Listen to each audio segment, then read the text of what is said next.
All right, we have a 2012 Chrysler Town and Country, only 103,000 miles, and then we have misfire on some. All right, take the valve cover off. This is number 2 exhaust lobe.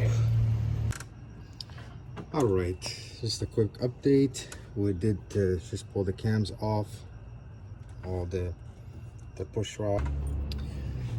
All right, quick update.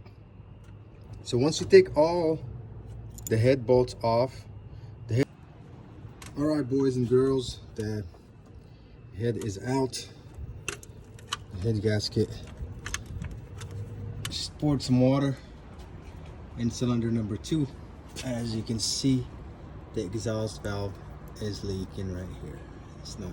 Okay, so this is all the caps, all the head bolts, the intake phaser, exhaust valve on cylinder number 2. Yo, here's that cylinder number 2. See that exhaust valve? Just dripping away.